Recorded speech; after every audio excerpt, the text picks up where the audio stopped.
하느님이시요 사람이신 그리스도의 시 제6권 순환 21 겟세마니에서의 번민과 잡히심.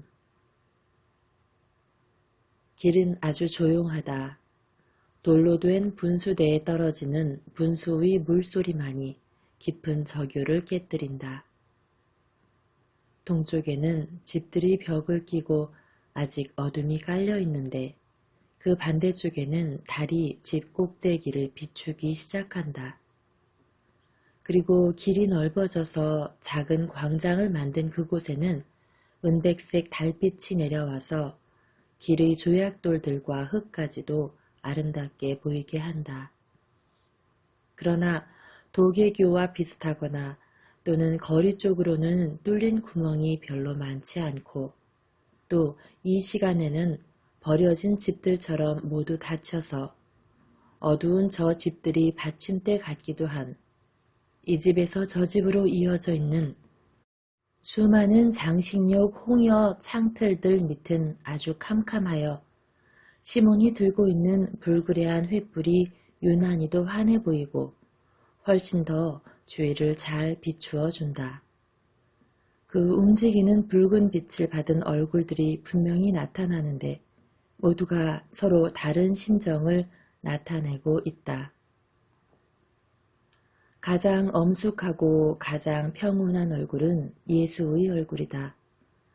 그러나 피로로 인하여 얼굴이 늙어 보이고 평소에는 없던 주름살들이 나타나 죽음에서 다시 짜여질 그분 얼굴의 미래상을 드러내 보인다. 예수 곁에 있는 요한은 그가 보는 모든 것에 놀라고 애달픈 시선을 던진다. 어떤 이야기나 어떤 무시무시한 약속 때문에 겁에 질려 자기보다 많은 것을 아는 사람에게 도움을 청하는 어린아이와도 같다. 그러나 예수를 도와줄 수 있는 사람이 누구인가? 예수의 다른 쪽 곁에 있는 시몬은 끔찍한 생각들을 되새기는 사람처럼 어둡고 속을 짐작할 수 없는 얼굴을 하고 있으며 그래도 예수 다음으로는 매우 품위 있는 모습을 보이는 유일한 사람이다. 끊임없이 변형되는 그 무리를 이루고 있는 다른 사람들은 모두 동요하고 있다. 이따금 베드로의 쉰 목소리나 토마의 바리톤 목소리가 이상하게 울리며 들려온다. 그들은 어떻게 해야 할지를 토론하는데 한 사람은 이렇게 하자고 하고 다른 사람은 저렇게 하자고 한다. 그러다가는 그들이 말하는 것에 놀란 것처럼 목소리를 낮춘다. 그러나 모든 제안은 소용이 없다. 그것은 암흑의 시간이 실제로 시작될 참이고 사람들의 판단이 막연하고 확실치 않기 때문이다. 그 말을 나한테 더 일찍 말해줘야 됐어. 하고 베드로가 화를 내며 말했다. 하지만 아무도 말을 안 했단 말이야. 선생님도 말씀 안 하시고. 말씀하셨어.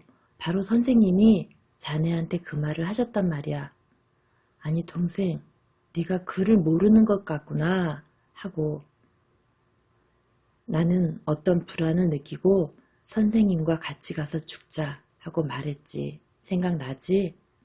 그렇지만 정말이지 시몬의 유다가 그렇다는 걸 알았더라면 하고 토마가 위협적인 목소리로 말한다.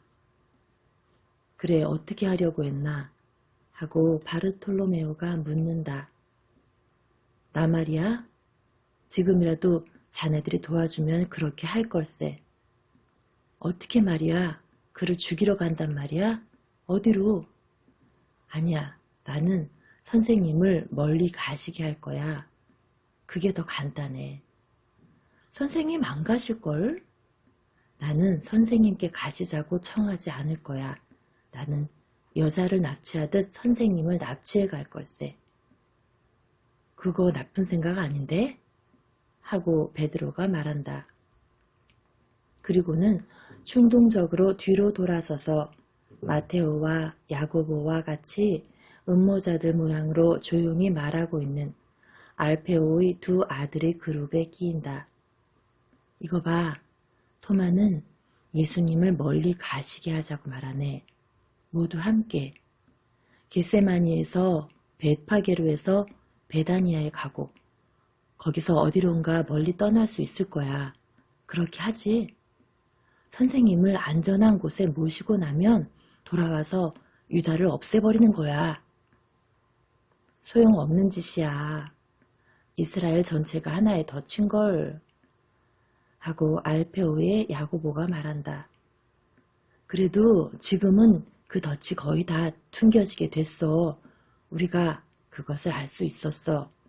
증오가 너무도 심하거든.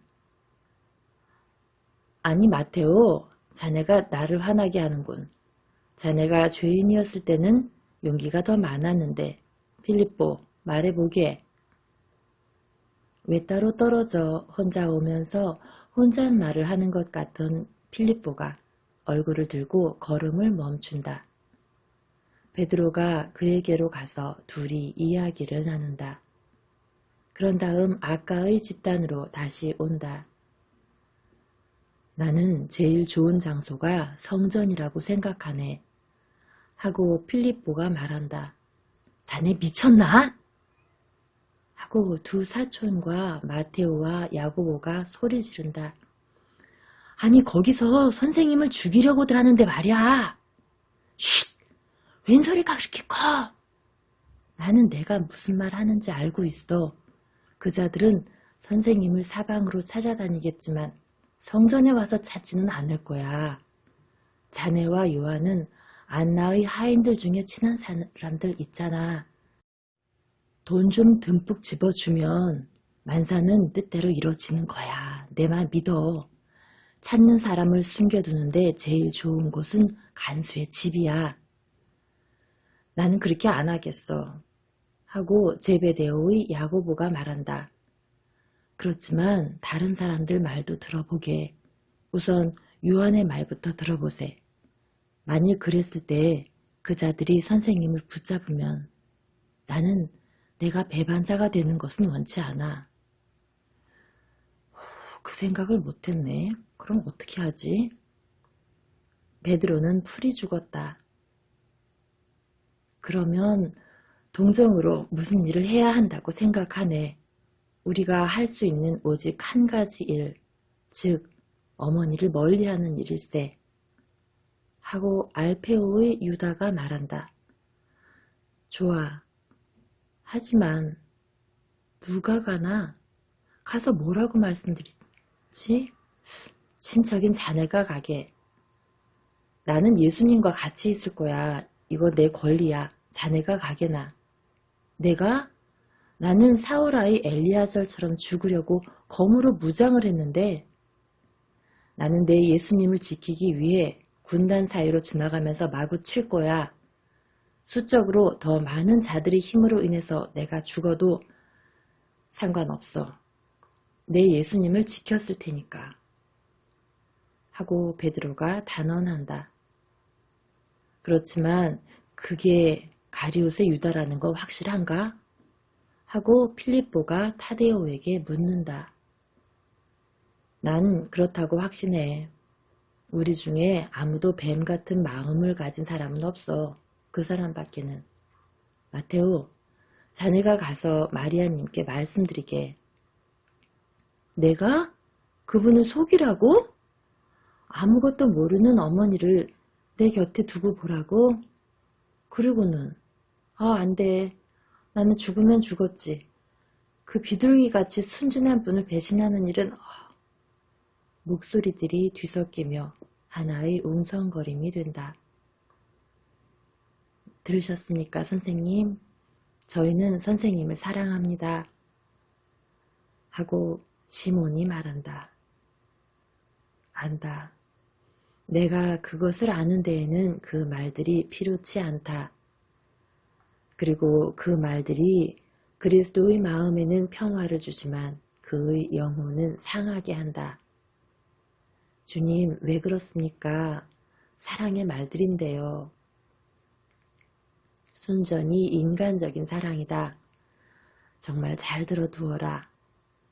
지난 3년 동안에 나는 한 것이었구나. 너희가 처음보다도 훨씬 더 인간적이기 때문이다.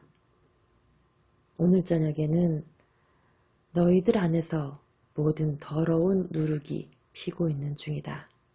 그러나 너희 탓은 아니다. 예수님, 도망치세요. 하고 요한이 괴로워하며 말한다. 나는 나 자신을 구한다. 그러세요? 감사합니다, 하느님. 요한은 말라서 까부러지다가 대가 다시 생생하게 되는 꽃과 같다. 다른 사람들에게 그 말을 하겠습니다. 우리는 어디로 갑니까?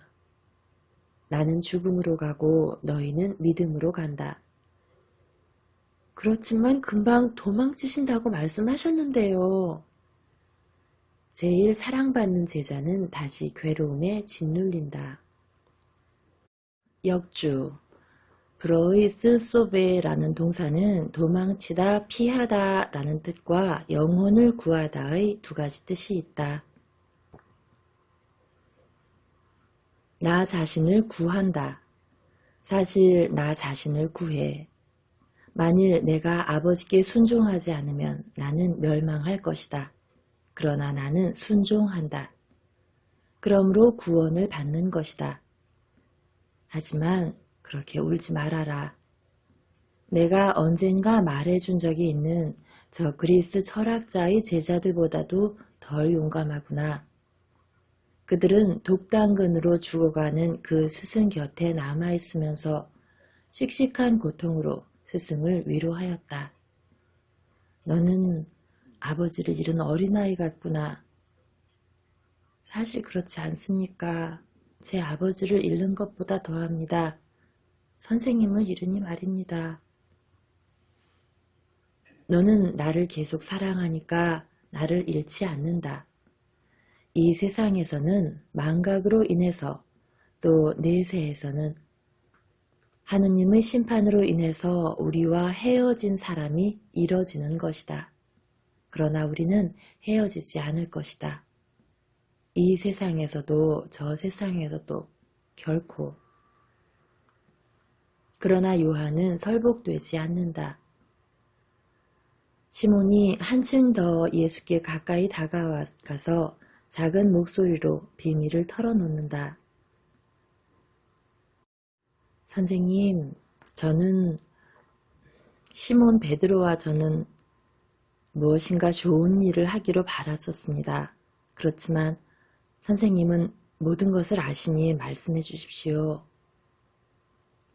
몇 시간 후에 잡히실 것으로 생각하십니까? 달이 중천에 이르기 전에. 시몬은 고통과 짜증을 나타내는 몸짓, 심하게 말하자면 원통하다는 몸짓을 한다. 그러면 모두가 소용없겠군요. 선생님, 설명을 드리겠습니다. 선생님은 요 며칠 동안 시몬 베드로와 제가 선생님을 혼자 내버려 두었다고 책망하다시피 하셨습니다. 그렇지만 저희가 선생님을 떠나 있은 것은 선생님을 사랑하기 때문이었습니다. 월요일 밤 베드로는 선생님의 말씀에 깊은 인상을 받고 제가 자는데 찾아와서 자네를 믿고 말하네만 자네하고 나하고 예수님을 위해서 무엇인가 해야 하네. 유다도 한몫 끼고 싶다고 말했네. 하고 말했습니다. 왜 우리가 그때 깨닫지를 못했을까요? 선생님은 왜 저희에게 아무 말씀도 안 하셨습니까? 선생님은 아무에게도 그 말씀 안 하셨습니까? 정말 아무에게도? 혹 선생님도 그것을 몇 시간 전에야 깨달으신 겁니까? 나는 그것을 늘 알고 있었다.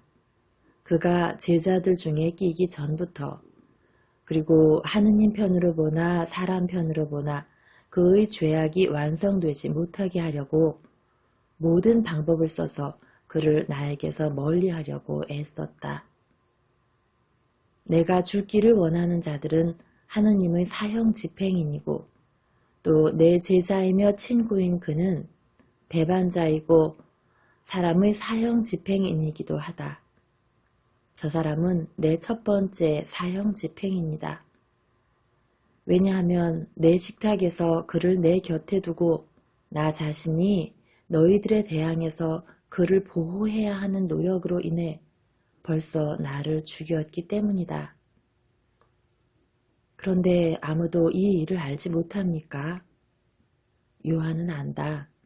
만찬이 끝났을 때 그에게 이 말을 해주었다. 그런데 너희는 무엇을 하였느냐? 그러면 라자로는요? 라자로는 정말 아무것도 모릅니까? 오늘 저희는 그의 집에 갔었습니다.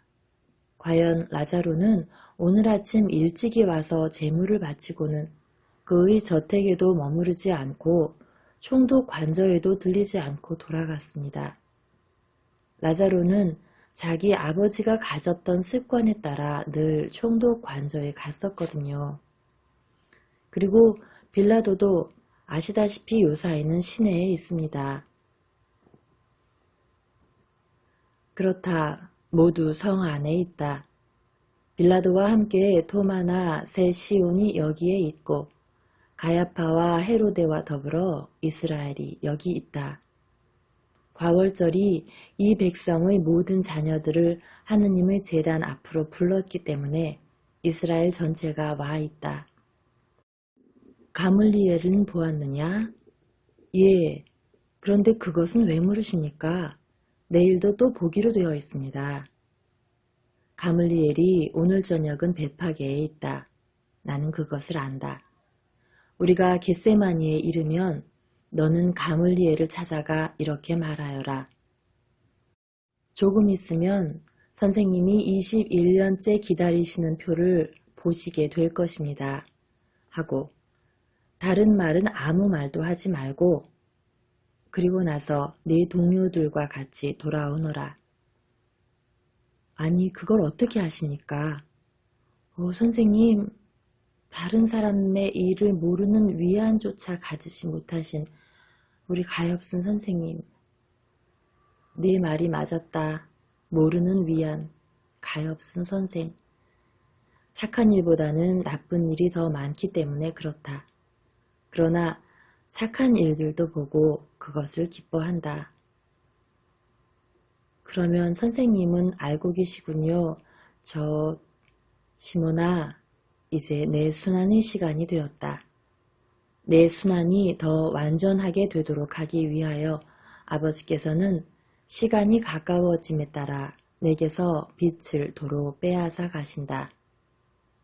이제 조금만 있으면 나는 암흑만을 가지게 될 것이고 암흑이 어떻다는 것을, 즉 사람들의 모든 죄악이 어떻다는 것을 주시하게 될 것이다. 너희들은 이해하지 못한다. 특별한 사명으로 하느님께 불리지 않고서는 큰 순환 속에 포함되는 이 순환을 이해하지 못할 것이다. 사람은 사랑과 묵상 속에서까지도 물질적이기 때문에 내가 맞은 매와 구속자로서의 내 고통 때문에 울고 괴로워하는 사람들이 있을 것이다. 그러나 가장 혹독할 그 정신적인 고통은 측량하지 못할 것이다. 내 말을 듣는 너희들은 정신적인 고통이 가장 혹독하다는 것을 알아라. 시몬아, 말을 해다오. 네 우정으로 나를 위하여 갔던 오솔길로 나를 인도해다오. 나는 시력을 잃어 실제로 있는 물건들을 보지 못하고 환상들을 보는 가엾은 사람이니까 말이다. 요한이 예수께 바싹 다가서며 묻는다. 네? 이젠 선생님의 요한도 안 보이십니까? 너는 보인다. 그러나 사탄의 안개 속에서 환상들이 불쑥불쑥 나타나고 악몽과 고통의 환영들이 나타난다. 오늘 밤에는 우리 모두가 이 지옥의 도끼에 둘러싸여 있다. 사탄이 내 안에는 비겁과 불복종과 고통을 만들어 놓으려고 애쓸 것이고 너희들 안에는 낙담과 공포를 만들어 놓을 것이다. 겁장이도 아니고 죄를 지은 사람들도 아닌 다른 사람들에게는 죄악과 공포를 가져다 줄 것이고 이미 사탄에게 속해 있는 사람들에게는 초자연적인 퇴폐를 줄 것이다. 내가 이렇게 말하는 것은 악에 있어서의 그들의 완전은 지극하여서 인간의 가능성을 초월하여 항상 초자연적인 것에 있는 완전에 이를 것이기 때문이다. 시몬아, 말해다오. 예, 화요일부터 저희는 알고 막고 도움을 구하기 위하여 왔다 갔다 하는 일 밖에는 하지 않았습니다. 그래, 무엇을 할 수 있었느냐? 아무것도 못했습니다. 했다 해도 별것이 아닙니다. 공포로 인하여 마음들이 마비되면 그 별것 아닌 것이 아무것도 아닌 것이 될 것이다. 저는 라자르와도 다투었습니다. 제가 이런 일을 당하기는 처음입니다. 그 사람이 무기력하게 보였기 때문에 충돌했습니다. 그 사람은 영향을 끼칠 수 있을 것입니다. 총독의 친구거든요. 여전히 데오필로의 아들이고요. 그러나 라자로는 제 제안을 모두 물리쳤습니다. 저는 선생님이 말씀하시는 친구가 바로 당신이라는 생각이 듭니다. 당신은 내게 혐오감을 일으킵니다. 하고 외치면서 그를 떠났습니다. 다시는 그의 집에 가지 않으려고 했습니다. 그러나 오늘 아침 그가 저를 불러서 아직도 내가 배반자라고 생각할 수 있소 하고 말했습니다. 저는 벌써 가물리엘과 요셉과 쿠자와 니고데모와 마나엔과 끝으로 선생님의 형제 요셉도 만나보았었고 그래서 그렇게 믿을 수가 없게 되어 있었습니다. 그래서 그에게 이렇게 말했습니다. 라자로 용서하시오. 그러나 나 자신이 죄인 선고를 받았던 때보다도 내 생각이 더 뒤죽박죽이 되어 있다고 느끼요 하고 자초지종은 이렇습니다. 선생님. 저는 이제 제 자신이 아닙니다. 아니 그런데 왜 웃으십니까? 이것으로 내가 전에 말한 것이 확인되었기 때문이다. 사탄의 안개가 너를 둘러싸고 너를 어리둥절하게 한다. 그래, 라자로가 무엇이라고 대답하더냐? 그 사람은 당신을 이해하오. 오늘 니고데모와 같이 오시오. 당신을 보아야겠소. 하고 말했습니다. 그래서 갔습니다. 그동안 시몬 베드로는 갈릴레아 사람들한테 갔습니다. 그렇게 먼 데서 온 선생님의 형제가 저희들보다 더 소식을 많이 알고 있거든요. 베드로는 알페오가 요셉의 친구로 시장 근처에서 사는 어떤 갈릴레아 노인하고 이야기하다가 우연히 소식을 들었다고 말했습니다. 그래. 집안에 아주 친한 친구지. 그 노인이 시몬과 여자들과 같이 여기 있습니다. 또 가나의 가족도 있습니다.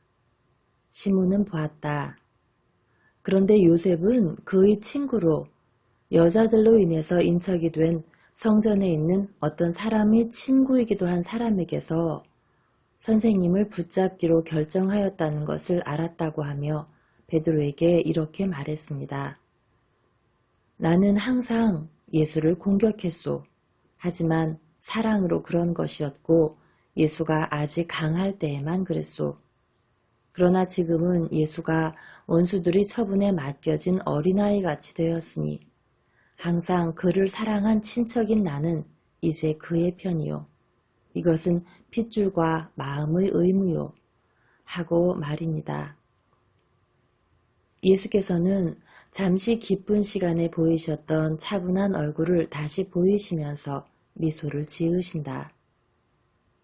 그리고 요셉은 베드로에게 이런 말도 했습니다. 갈릴레아의 바리사이파 사람들도 모든 바리사이파 사람들처럼 독사들이요. 하지만 갈릴레아 전체가 바리사이파는 아니지요. 그리고 여기에 예수를 사랑하는 갈릴레아 사람도 많이 있습니다. 그들에게 가서 예수를 지키기 위해 모이라고 말합니다. 우리는 부엌칼밖에 없소. 하지만 몽둥이도 잘 다루면 무기가 돼요. 그리고 로마 군대가 개입만 하지 않으면 성전의 술락꾼들은 용기 없는 어중이 떠중이들이라 이내 눌러 이길 것이요.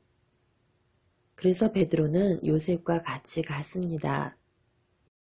저는 그동안 니고데모와 같이 라자로의 집에 갔습니다. 저희는 그를 설복해서 저희와 같이 와서 그의 집을 열어 선생님과 같이 있게 하기로 결정했었습니다. 그런데 라자로는 저희에게 이렇게 말했습니다.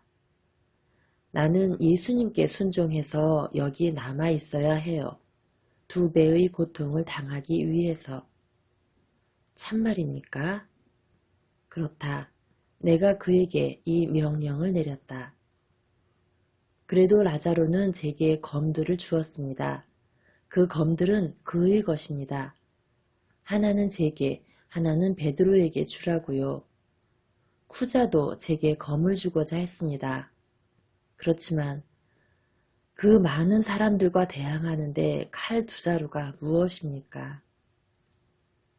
쿠자는 선생님이 말씀하시는 것이 사실이라고 믿지를 못합니다. 그는 맹세코 아무것도 모른다고 하며 회의에서는 명절을 즐길 생각밖에 안 한다고 그럽니다. 여느 때처럼 맛있는 것이나 먹을 거라는 것입니다. 그래서 쿠자는 요한나에게 유다에 있는 그의 집 중 하나에 물러가 있으라고 말했습니다. 그러나 요한나는 여기 그의 저택에 그대로 남아 있으면서 없는 듯이 들어박혀 있기를 원합니다. 그렇지만 요한나는 떠나지는 않습니다. 요한나는 플라우티나와 안나와 니까 그리고 글라우디아가의 로마 부인 2사람과 같이 있습니다. 그 여자들은 울며 기도를 드리고 또 어린이들에게 기도를 드리게 합니다. 그러나 지금은 기도를 드릴 때가 아니고 피를 흘리는 때입니다. 저는 제 안에 열성당원이 다시 살아나는 것을 느끼고 원수를 갚기 위해 죽일 생각이 간절합니다. 시몬아, 만일 내가 너를 저주받은 자로 죽게 하기를 원했더라면 너를 비탄에서 빼내지 않았을 것이다. 예수께서는 매우 엄격하시다. 용서하십시오, 선생님. 용서하세요. 저는 술 취한 사람 같아서 헛소리를 합니다. 만화에는 무엇이라고 하더냐? 만화에는 그것이 사실일 수가 없다고 말하면서 그것이 사실이면 자기는 선생님을 따라 형벌까지도 받겠다고 했습니다. 모두가 그런 것처럼 너희는 자신이 만만하구나.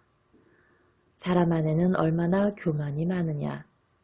그리고 니고데모와 요셉은 그 사람들은 무엇을 알고 있더냐. 저보다도 더 아는 것이 없습니다. 얼마 전 어떤 모임에서 요셉이 최고 회의를 공격했습니다.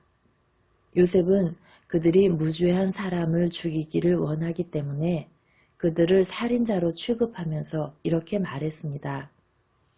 이 안에는 모든 것이 불법이요. 그분이 말을 잘했소.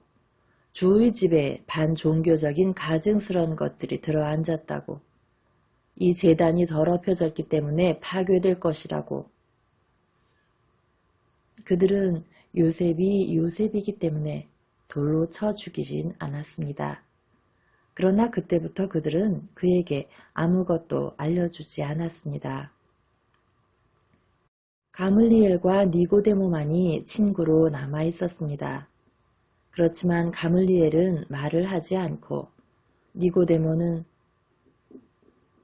니고데모도 요셉도 가장 실제적인 결정을 하기 위한 최고회의에는 불려가지 않았습니다. 그들은 니고데모와 요셉 그리고 토마가 겁이 나기 때문에 여기저기서 다른 시간에 불법으로 모입니다. 아, 제가 잊고 있었군요. 목동들이요. 그들도 갈릴레아 사람들과 같이 있습니다. 그러나 저희들은 수요가 얼마 안 됩니다. 만일 라자로가 저희 말을 들어 총독을 만나러 갔더라면. 그렇지만 저희 말을 듣지 않았습니다. 이것이 저희가 한 일입니다. 많이 했지만 아무것도 한 것이 없습니다. 저는 너무 시달려서 들판으로 돌아다니며 제 칼처럼 부르짖고 진탕 먹고 마셔 바보처럼 되고 악당처럼 막 죽여서 라자로가 말하고 요셉과 구자와 마나임과 가블리엘이 말한 것처럼 모든 것이 쓸데없다는 이 생각을 없애버리고 싶을 지경입니다. 열심한 사람은 이제 사람이 변한 것 같다. 스승은 무엇이라고 하더냐? 그분은 이렇게 말했습니다. 나는 가야파의 뜻이 어떤지를 모르오. 하지만 당신들이 말하는 것은 다만 그리스도를 위하여 예언되었다는 말을 하겠소. 그런데 나는 그 예언자를 그리스도로 인정하지 않기 때문에 동요할 필요가 없다고 생각하오. 하느님이 버신 착한 사람 하나가 죽임을 당할 것이요. 하지만 시온은 얼마나 많은 그와 비슷한 사람의 피를 마셨소. 그리고 저희가 선생님의 천주성을 강조했더니 그분은 표를 보면 믿겠소 하고 고집스럽게 반복했습니다. 그분은 선생님의 사형 선고 투표에 기권하고 또 할 수 있으면 선생님께 선고를 내리지 않도록 다른 사람들을 설득하겠다는 약속까지도 했습니다. 그것뿐, 그 이상은 아무것도 없었습니다. 그분은 믿지 않습니다. 믿질 않아요. 내일까지만 갈 수 있으면. 그렇지만 선생님께서 내일까지 못 간다고 하시니 우리는 어떻게 해야 합니까? 너는 라자로의 집으로 가거라. 그리고 할 수 있는 대로 많은 사람을 그리로 데려가도록 힘써라. 사도들뿐 아니라 제자들이 시골길을 방황하는 것을 만나거든 그들도 데려가거라. 목동들도 만나서 이 명령을 주도록 해보아라. 베다니아의 집은 그 어느 때보다도 베다니아의 집, 즉 인심이 좋은 집이다. 온 백성의 증오를 무릅쓸 용기가 없는 사람들은 그리로 피신해서 기다리라고 하여라. 그렇지만 저희는 선생님을 버려두지 않겠습니다. 서로 흩어지지 말아라. 갈라져 있으면 너희는 아무것도 아닐 것이다. 단결해 있으면 아직 하나의 힘이 될 것이다. 시몬아, 이것을 내게 약속해라. 너는 조용하고 충실하며 말을 하고 명령을 할 줄 안다. 베드로에게까지도. 그리고 너는 내게 대하여 큰 의무가 하나 있다. 나는 네게 순종을 강요하기 위하여 그 일을 처음으로 상기시킨다. 보아라, 우리는 키드론에 있다. 거기서 너는 나병 환자로 나를 향해 올라왔고 깨끗해진 몸으로 여기서 떠나갔다. 내가 네게 준 것 대신 내게도 다오. 내가 사람에게 준 그것을 너도 사람에게 다오. 지금은 내가 나병 환자다. 안 됩니다. 그런 말씀 하지 마십시오. 하고 두 제자가 함께 괴로워하며 말한다. 사실이 그렇다. 베드로와 내 형제들이 가장 고통에 시달릴 것이다. 내 정직한 베드로는 자기가 죄인인 것으로 느껴서 마음이 편하지 않을 것이다. 그리고 내 형제들은 그들의 어머니와 내 어머니를 쳐다볼 용기가 없을 것이다. 그들을 내게 부탁한다. 주님, 저는 누구에게 맡겼습니까? 주님은 제 생각은 안 하시는군요. 하고 요한이 간청한다. 오, 내 어린아이야, 너는 내 사랑에 맡겨져 있다. 네 사랑이 강하기 때문에 어머니처럼 너를 인도할 것이다. 네게는 명령도 지시도 필요치 않다. 너를 사랑의 물 위에 남겨둔다. 그 사랑의 물은 네 안에서 고요하고 깊은 강물처럼 흐르기 때문에 네 장래에 대하여는 아무 걱정을 하지 않는다. 시몬아, 들었느냐? 내게 약속해다오. 내게 약속해줘. 그렇게까지 번민하시는 예수를 보기가 괴롭다. 예수께서는 말씀을 이으신다. 다른 사람들이 오기 전에 오, 고맙다. 축복을 받아라. 모두가 모였다. 이제는 헤어지자. 나는 기도를 드리러 저 위로 올라간다. 나는 베드로와 요한과 야고보를 데리고 간다. 너희들은 여기 남아있어라. 그리고 무슨 괴로운 일을 당하면 불러라. 그리고 두려워하지 말아라.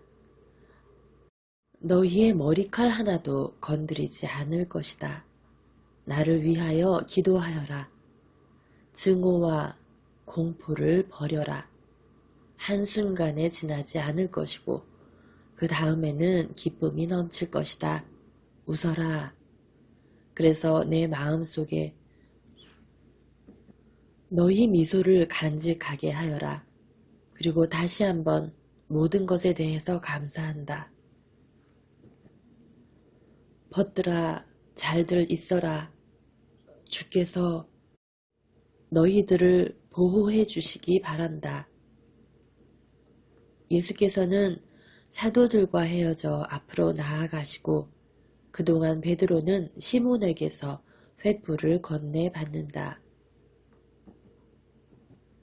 시몬은 이미 진이 많은 나뭇가지들에 횃불로 불을 붙였었다. 그래서 그 나뭇가지들이 올리브나무 재배지 가장자리에서 탁탁 소리를 내며 타서 노간주나무 냄새를 퍼뜨린다. 예수를 어떻게나 간절하고 고통스러운 눈으로 바라보는지 예수께서 돌아서시어 누가 당신을 바라보았는지를 찾으시는데 타데오를 보기만 해도 슬퍼진다. 타데오는 바르톨로메오 뒤에 숨어서 침착해지려고 입술을 깨문다. 예수께서는 강복이기도 하고 작별 인사이기도 한 손짓을 하시고 나서 길을 계속 가신다. 이제는 매우 높게 올라온 달이 그 빛으로 예수의 키 큰 모습을 둘러싼다. 그 모습을 정신화하고 그분의 붉은 옷을 더 밝게 하고 머리칼의 금빛을 더 창백하게 함으로써 더 크게 만드는 것 같다. 예수 뒤에는 횃불을 든 베드로와 제베도의 오의 두 아들이 걸음을 재촉한다. 그들은 올리브나무 재배지의 시골풍의 원형극장 같은 것의 첫 번째 급경사의 가장자리에 이를 때까지 걸음을 계속하는데 그 원형극장에는 불규칙적으로 생긴 작은 광장이 입구 노릇을 하고 올리브나무 계단으로 산에 올라가는 여러 가지 급경사가 단 역할을 한다. 그런 다음 예수께서는 사도들에게 말씀하신다. 걸음을 멈추어라. 그리고 내가 기도드리는 동안 기다리고 있어라. 그러나 잠은 자지 말아라. 나는 너희가 필요할지도 모르니까. 그리고 제발 부탁이지만 기도해라. 너희 스승은 괴로움에 매우 시달리고 있다. 과연 예수께서는 매우 시달리고 계시다. 무거운 짐을 짊어지신 것 같다. 위압적인 눈으로 조용히 미소 지으면서 쩡쩡 울리고 매력이 넘치는 목소리로 군중들에게 말씀하시던 아름답고 강하고 사나이다우시던 예수는 이제 어디 계신가? 그분은 벌써 극도의 불안에 붙들리신 것 같다. 뛰어왔거나 운 사람 같으시다. 그분의 목소리는 지쳤고 몹시 괴로워하는 목소리이다. 슬프고 또 슬픈 모습이다. 베드로가 대답한다. 선생님, 안심하십시오. 깨어서 기도드리겠습니다. 부르기만 하시면 가겠습니다. 예수께서는 그들을 떠나가신다. 그동안 세 사람은 깨어있는데 도움이 되라고, 그리고 많이 내리기 시작하는 이슬을 막기 위하여 불을 피우려고, 나뭇잎과 가지를 주우려고 몸을 굽힌다. 예수께서는 그들에게 등을 돌리시고 동쪽을 향하여, 그러니까 달빛을 앞으로 받으시면서 걸어가신다. 나는 큰 고통으로 인하여 그분의 눈이 한층 더 확대되어 있는 것을 본다. 어쩌면 피로로 인한 젓갈색이 눈을 더 크게 하는지도 모르겠고, 어쩌면 미궁의 그림자로 더 크게 보이는지도 모르겠다. 알 수가 없다. 그분이 눈을 더 크게 뜨시고 눈이 더 쑥 들어가 있다는 것만은 알겠다. 예수께서는 머리를 기울이고 올라가시는데 다만 이따금씩 피로하고 숨이 찬 것처럼 한숨을 쉬시면서 머리를 위로 드신다. 그때에는 아주 서글픈 눈으로 조용한 올리브나무 재배지 쪽을 바라보신다. 예수께서는 비탈진 곳을 몇 미터 올라가시고 나서 어떤 급경사 주위를 맴돌고 계신데, 이렇게 하여 이 급경사는 저 밑에 남겨두신 세 사도와 당신 사이에 있게 되었다. 처음에는 몇 데시미터 밖에 올라가지 않던 급경사가 계속 올라가 멀지 않아 2미터까지 이르렀다. 예수께서는 그래서 조심성 없는 눈이건 호의적인 눈이건 간에 어떤 눈에도 도무지 보이지 않게 되었다. 예수께서 어떤 지점에서 좁은 오솔길을 가로막고 있는 큰 바위까지 계속 걸어가신다. 그 바위는 아마 그 너머 예루살렘이 위치한 성벽에 이르기 전에 있는 황량한 공간까지 더 빨리 내려오며 아무 나무도 없는 비탈을 떠받치기 위하여 놓아둔 것 같다. 그 비탈은 위쪽으로도 계속 올라가며 다른 급경사와 다른 올리브나무들이 나온다. 큰 바위 바로 위에 옹이투성이고 뒤틀린 올리브나무 한 그루가 비스듬히 서 있다. 그 올리브나무는 어떤 질문을 하려고 자연히 놓아둔 이상한 의문부호처럼 보인다. 나무 꼭대기에 잎이 무성한 가지들이 줄기의 질문에 답변을 하는데, 어떤 때 가지가 땅 쪽으로 늘어져 있을 때에는 그렇다는 대답을 하고, 어떤 때 잎들 사이로 계속적인 파도같이 지나가는 가벼운 바람에 좌우로 움직일 때에는 아니다라는 대답을 한다. 그 가벼운 바람이 때로는 흙냄새만을 풍기고, 때로는 올리브나무의 쌉쌀한 냄새를, 때로는 장미꽃과 은방울꽃 향기를 풍기는데, 이 장미꽃과 은방울꽃 향기는 어디에서 오는지 알 수 없다. 작은 오솔길 저쪽에는 다른 아래쪽으로 올리브나무들이 있는데, 바위 바로 아래쪽에 있는 올리브나무 하나는 벼락을 맞고도 살아남았는지 또는 어떻게 잘나서 그랬는지 원 줄기에서 두 줄기가 마치 주조된 커다란 V자의 두 가지처럼 서 있고 잎이 우거진 가지들이 바위 이쪽 저쪽으로 나뉘어 있어 마치 동시에 바위를 보고 감추기를 원하던가 아주 조용한 은회색 바탕을 만들어주고자 하는 것 같다. 예수께서는 그곳에서 발을 멈추신다. 예수께서는 달빛을 받아 아주 희게 보이는 시가지를 바라보지 않으신다.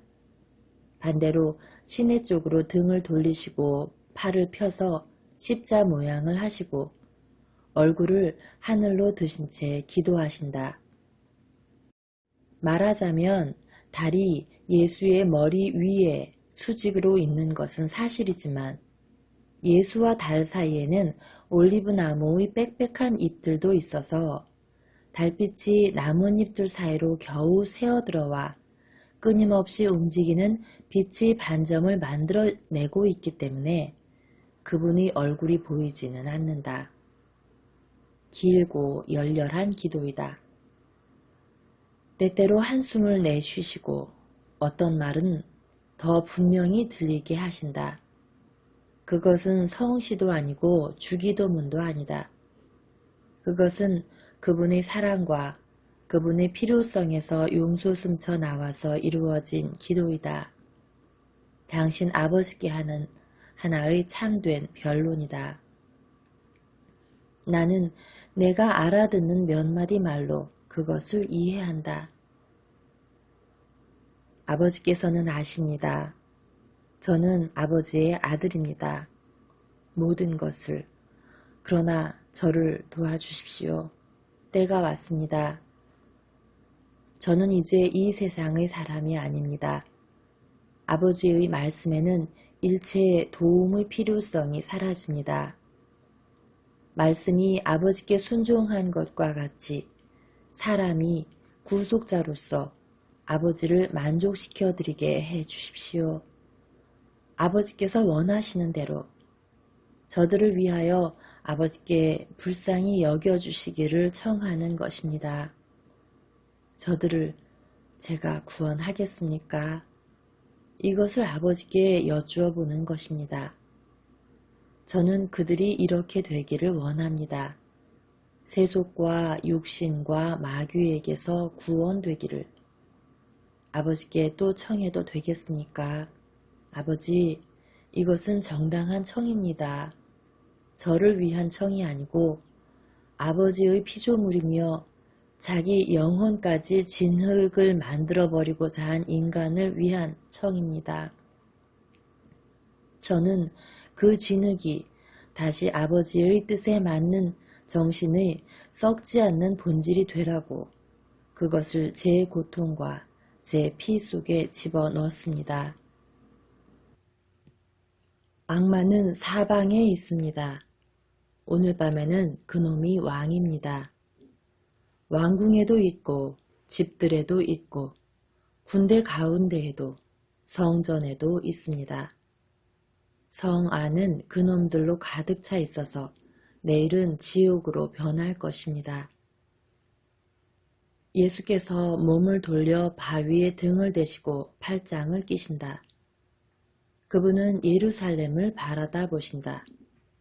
예수의 얼굴은 점점 더 침울해진다. 예수께서는 중얼거리신다. 예루살렘은 눈같이 하얗게 보이지만 오직 죄악에 지나지 않는다. 저 안에서 내가 얼마나 많은 병자를 고쳐주었는가. 얼마나 말을 많이 하였는가.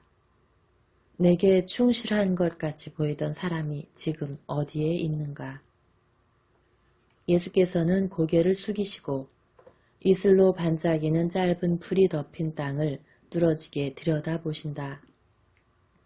그러나 비록 고개를 숙이고 계시지만 그분의 얼굴에서 물방울이 땅으로 떨어지면서 반짝이는 것을 보니 울고 계시다는 것을 알겠다. 그런 다음 머리를 드시고 팔짱 끼신 팔을 풀고 머리 위에 합장을 하시고 이렇게 합장한 손을 흔드신다. 그런 다음 걷기 시작하신다.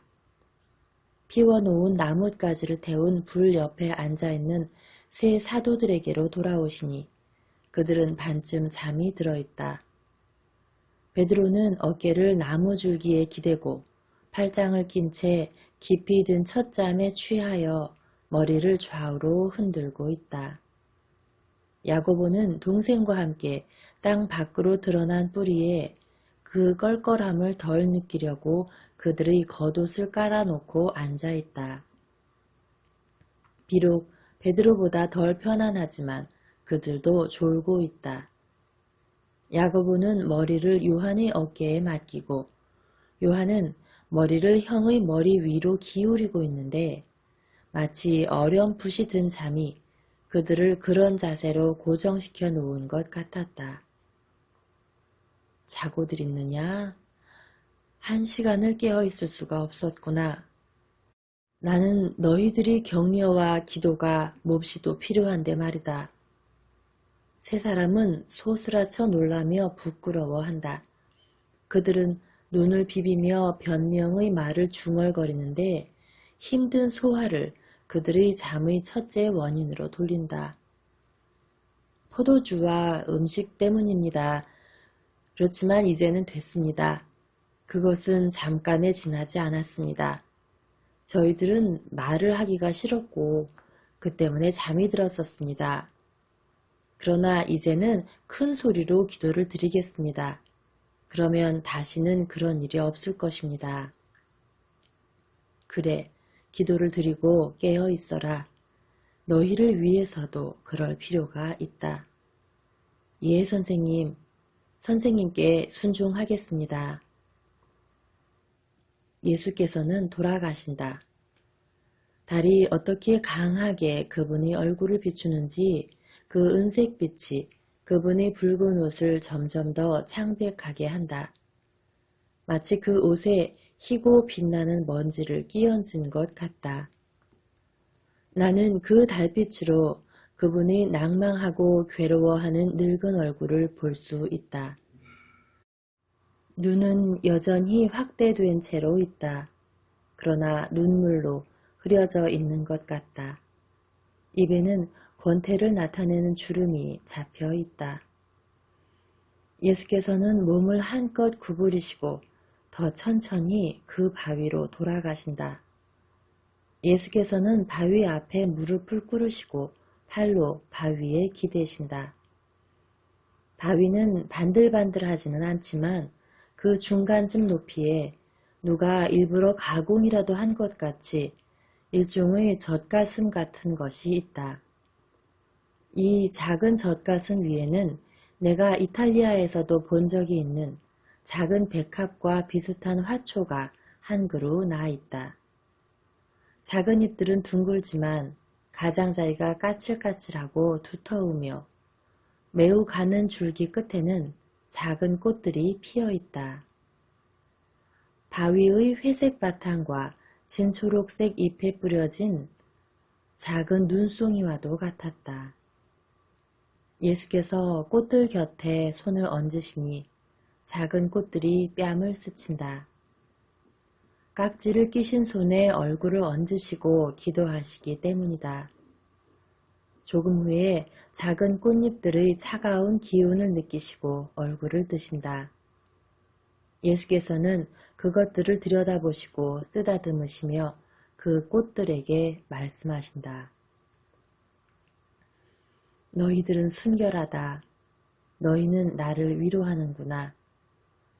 어머니의 작은 동굴에도 이 같은 작은 꽃들이 있었지. 어머니는 그 꽃들을 좋아하셨다.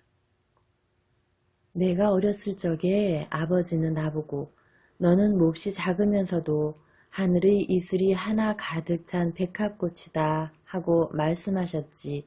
하고 말씀하셨으니까 말이다. 어머니. 예수께서 흐느껴 울기 시작하신다.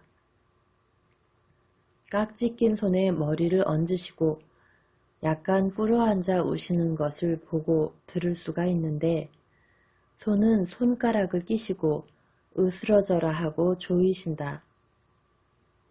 베들레헴에서도 어머니께 그 꽃들을 갖다 드렸지요. 그러나 이제 누가 이 꽃들을 어머니께 갖다 드리겠습니까? 하고 말씀하시는 것이 들린다. 그런 다음 예수께서는 다시 기도와 묵상을 시작하신다.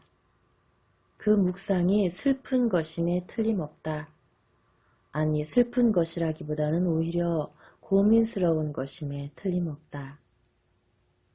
거기서 벗어나기 위하여 예수께서는 일어나시어 내가 알아들을 수 없는 말씀을 중얼거리시면서 앞으로 갔다 뒤로 갔다 하시고 얼굴을 들었다가 다시 내리시고 여러 가지 몸짓을 하시며 커다란 고민에 빠져있는 사람의 동작과 같은 기계적이고 불안스러운 몸짓으로 손을 눈과 뺨과 머리에 갖다 대시기 때문이다.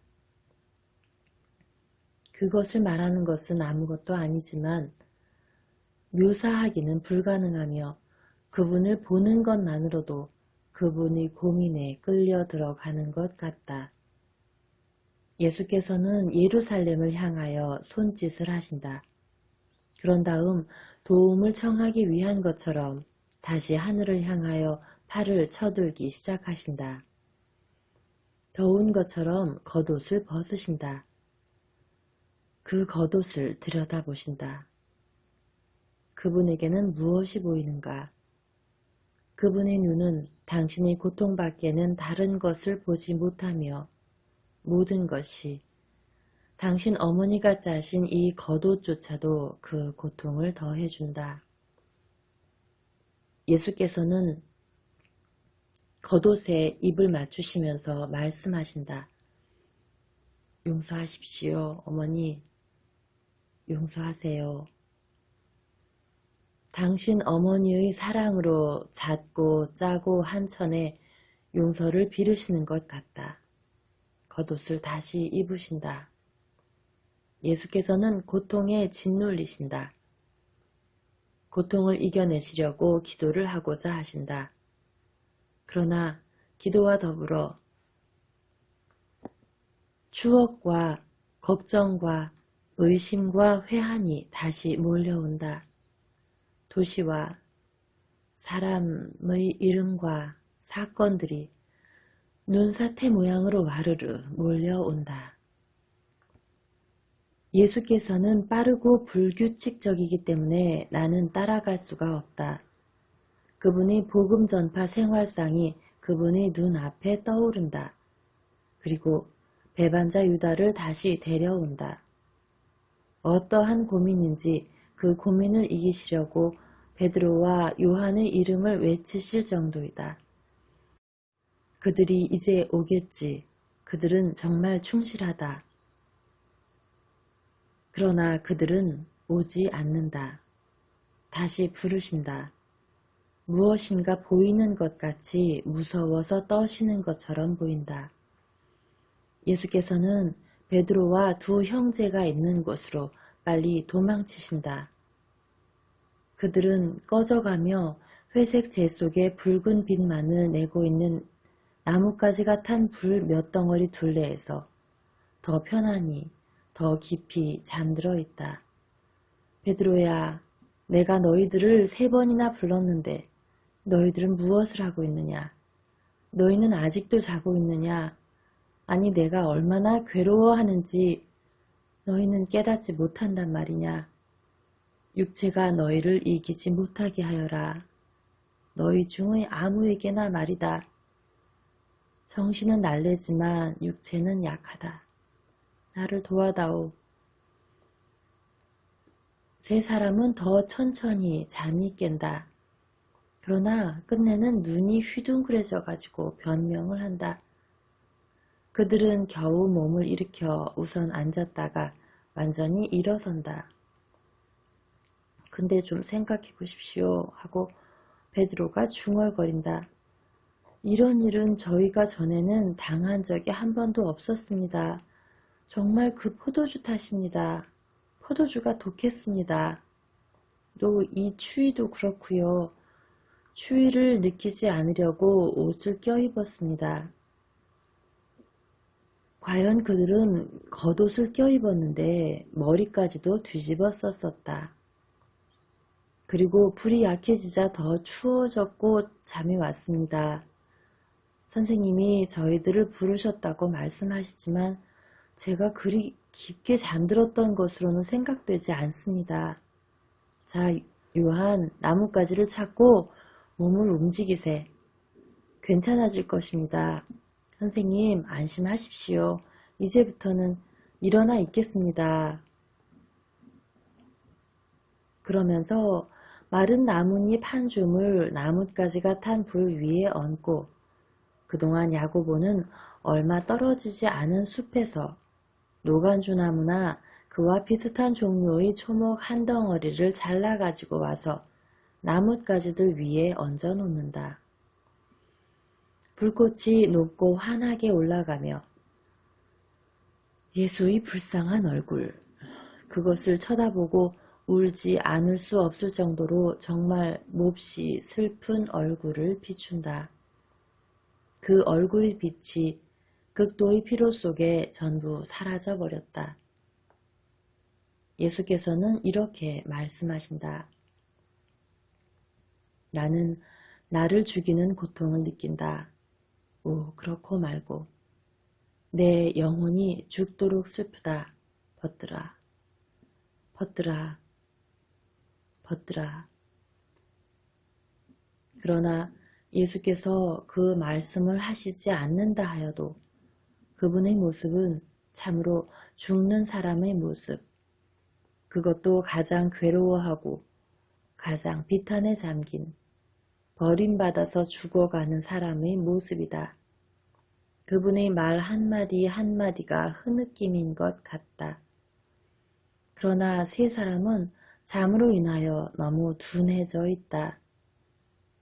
그들은 눈을 반쯤 감고 비틀거리며 걸을 정도로 거의 술에 취한 것 같이 보인다. 예수께서는 그들을 바라보신다. 그러나 자존심을 해치지는 않으신다. 예수께서는 머리를 흔드시고 한숨을 쉬시고는 계시던 자리로 가신다. 예수께서는 서신 채 팔을 십자로 벌리시고 다시 기도하신다. 그런 다음 전과 같이 무릎을 꿇으시고 작은 꽃들 위로 얼굴을 숙이시고 기도하신다. 곰곰이 생각하신다. 말씀을 안 하신다. 그런 다음 발뒤꿈치 위에서 몸이 풀어질 정도로 땅이 엎드리다시피 하시고 큰 소리로 신음하고 흐느끼기 시작하신다. 점점 더 고민하시면서 그분은 아버지를 부르신다. 예수께서는 이렇게 말씀하신다. 이 잔은 너무 씁니다. 저는 마시지 못합니다. 마시지 못해요. 이것은 제 능력을 지나치는 것입니다. 저는 무엇이든지 할 수 있었습니다. 그러나 이것만은 못합니다. 아버지, 이 잔을 당신의 아들에게서 치워주십시오. 저를 불쌍히 여겨주십시오. 제가 이 잔을 받아 마땅할 무슨 일을 했습니까? 그런 다음 침착해지셔서 말씀하신다.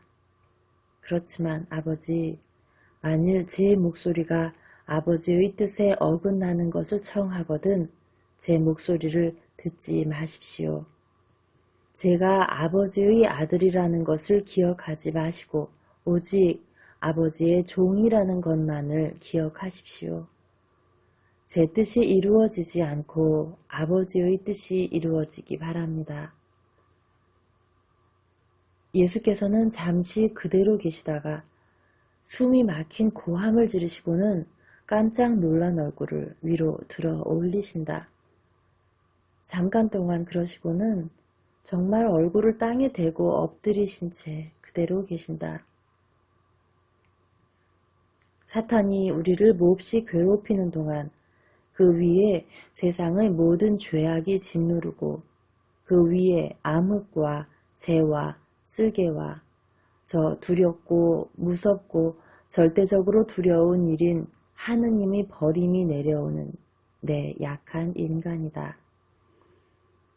그것은 영혼의 질식이고 우리와 하느님 사이에 어떤 유대가 있다는 것을 더 이상 느끼지 못하게 될 때, 그것은 세상이라는 저 감옥에 산채로 갇히는 것이고 가시투성이며 불이 활활 붙어서 우리에게로 다시 떨어지는 우리 자신의 기도로 결박이 되고 입이 틀어막히고 돌로 맞는 것이며 우리 고민의 목소리와 눈길이 뚫고 들어가지 못하는 닫힌 하늘에 부딪는 것이고 하느님의 고아가 되는 것이며 그때까지 잘못 생각한 것에 대한 미칠 듯한 감정과 극도의 불안과 의혹이며 하느님께 쫓겨나고 영원한 저주를 받았다는 확신이다.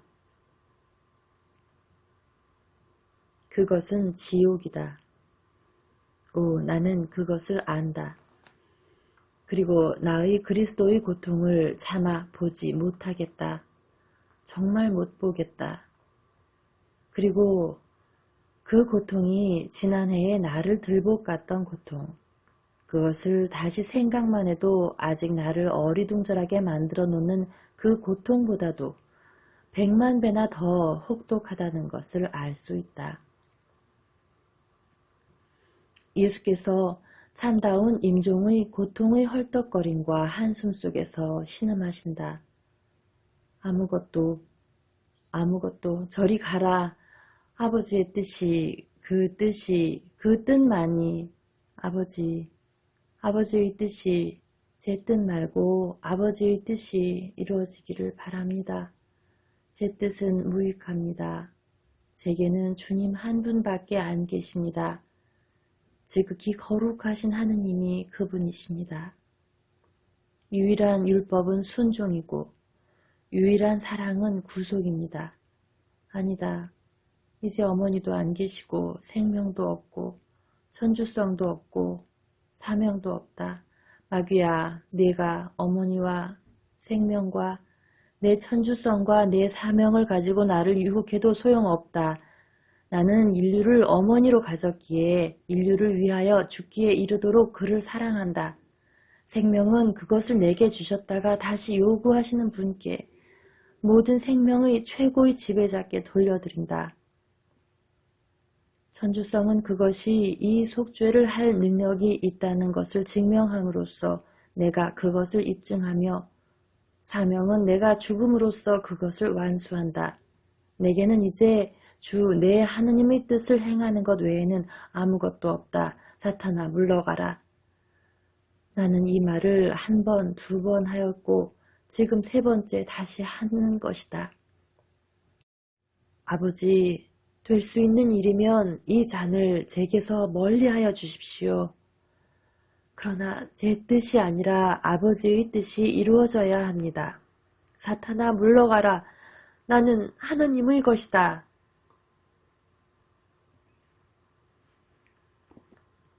그런 다음 이제 말씀을 안 하시고 오직 헐떡임 사이에서 하느님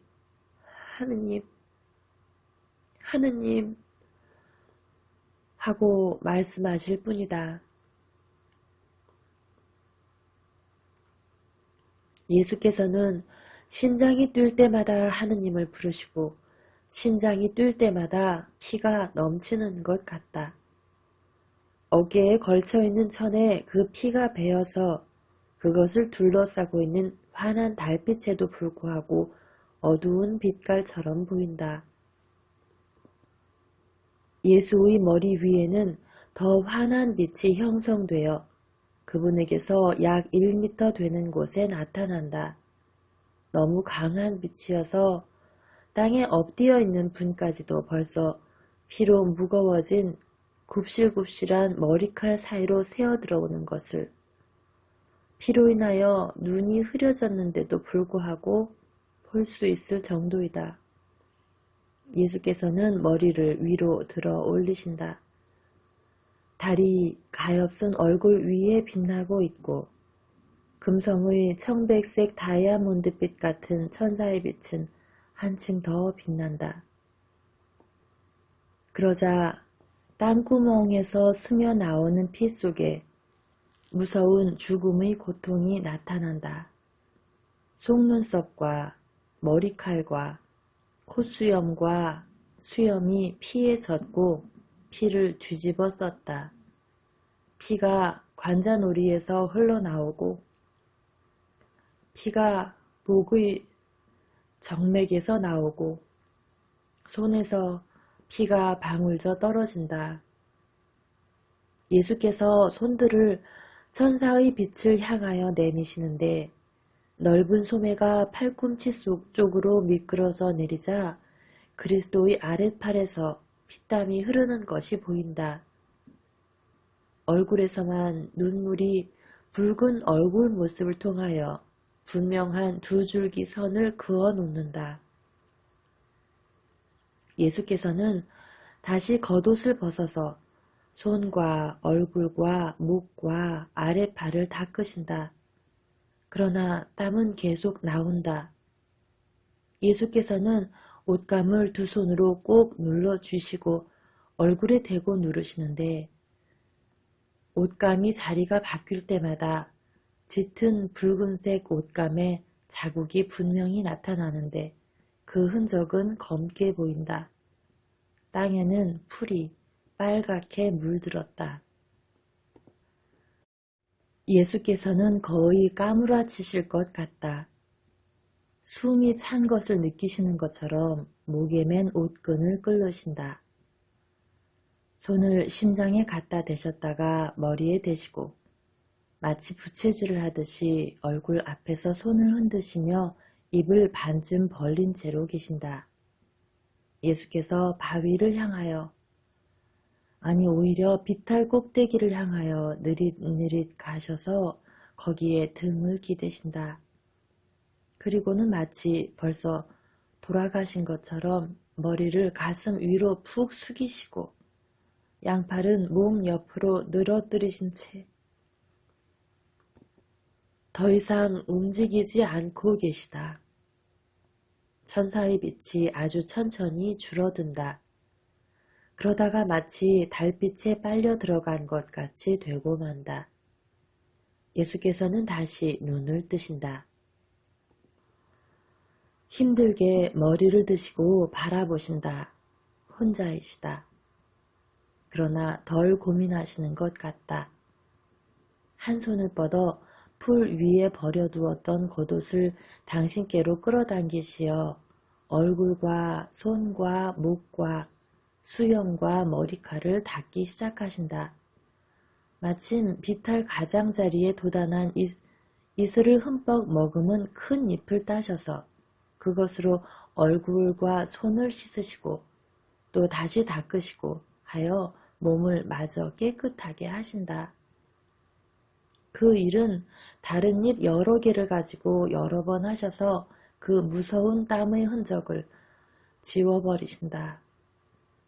그분이 옷 많이 얼룩이 져 있는데 특히 어깨 위와 팔 굽는 곳, 목과 허리와 무릎 부분이 더 그러하다.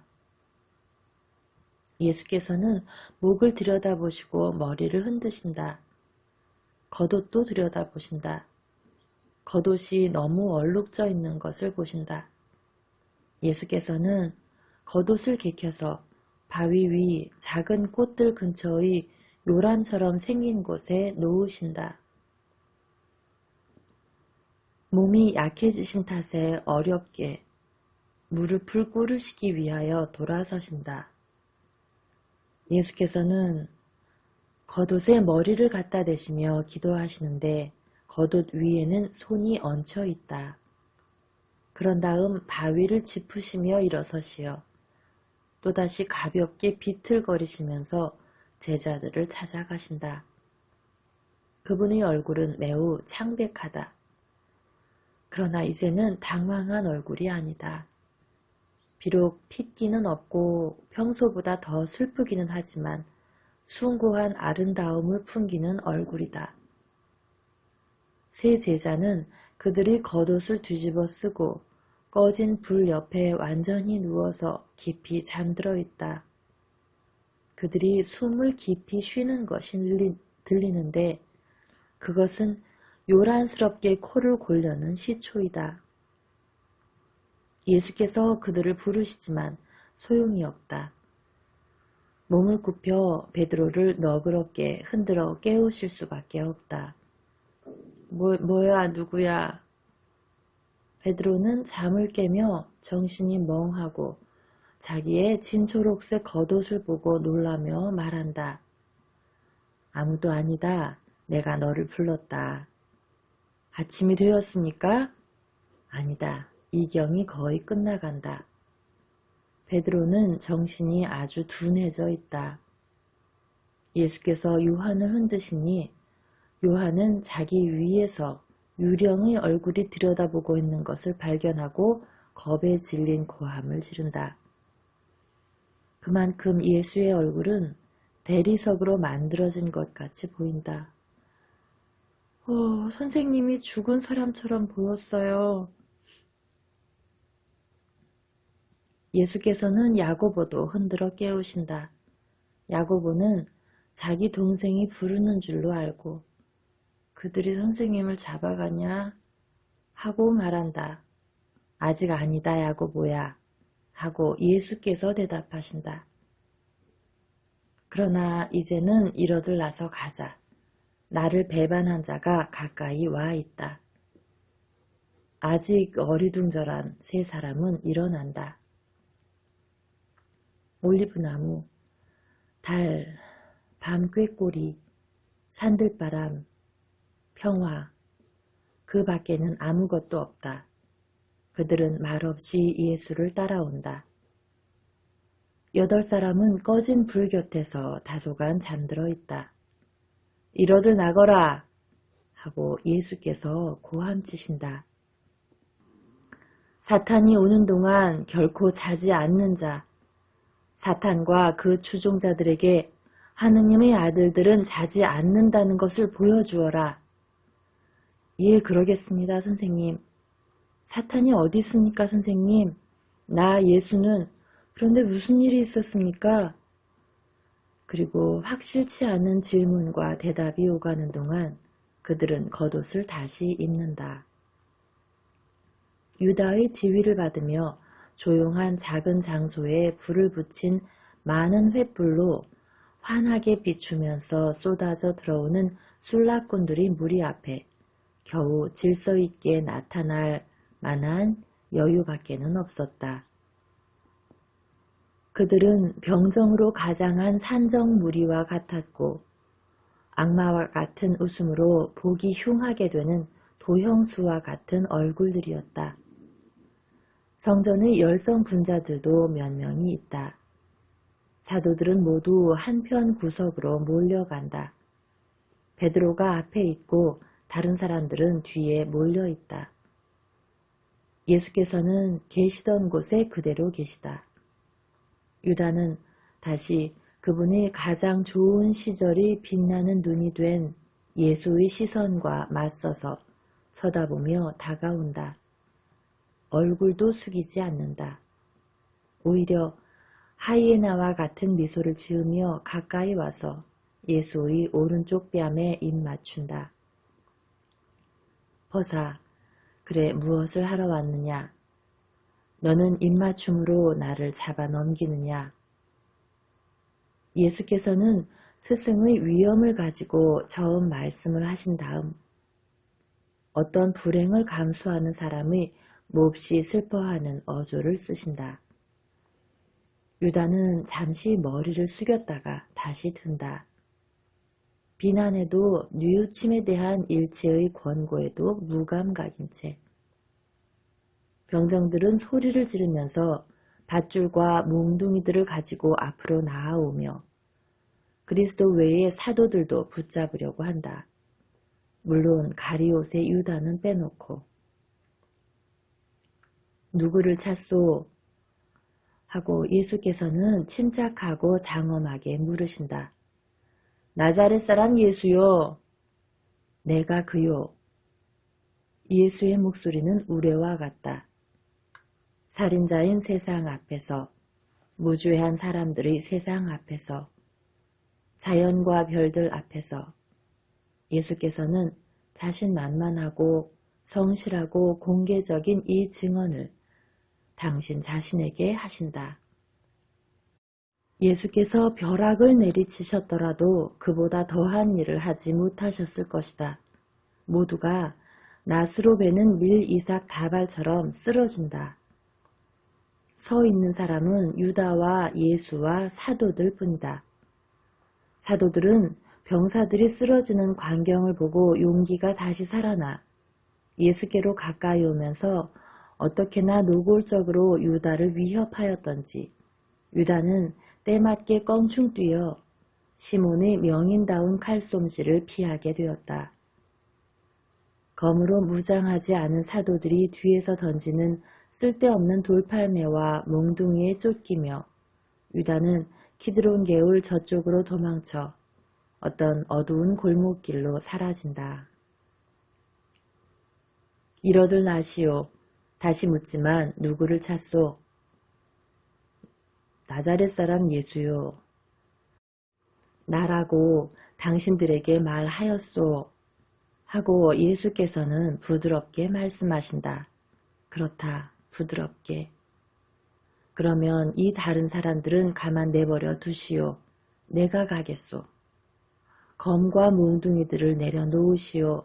나는 도둑이 아니오. 나는 항상 당신들과 같이 있었소. 왜 그때 나를 붙잡지 않았소? 그러나 지금은 당신들의 때이고 사탄의 때요. 예수께서 말씀하시는 동안 베드로는 예수를 묶으려고 벌써 밧줄을 내미는 사람에게 가까이 가서 서투른 칼질을 한다. 칼 끝을 썼더라면 양처럼 그의 목을 땄을 것이다. 베드로는 그 사람의 귀를 자르기만 하였는데 그 귀는 매달린 채 많은 피를 흘린다. 그 사람은 죽는다고 부르짖는다. 앞으로 나오려는 자들과 번쩍거리는 검들과 단도들을 보고 겁을 먹은 자들 사이에 약간의 혼란이 일어난다. 그 무기들을 내려놓아라. 명령이다. 만일 내가 원하면 나를 지킬 하느님의 천사들을 가질 것이다. 그리고 당신은 나으시오. 할 수 있으면 우선 당신의 영혼이 낫기 바라오. 그리고 밧줄을 향하여 손을 내미시기 전에 귀를 만져 고쳐주신다. 사도들은 무질서한 비명들을 지른다. 그렇다. 이렇게 말하는 것은 유감스럽게 여기지만 사실이 그렇다. 어떤 사람은 이 말을, 어떤 사람은 저 말을 한다. 한 사람이 선생님은 우리를 저버렸습니다 하고 말하면 또 한 사람은 아니 선생님이 미치셨어 하고 외치고 또 한 사람은 그러니 누가 선생님을 믿을 수 있습니까 하고 외친다. 소리 지르지 않는 사람은 도망친다.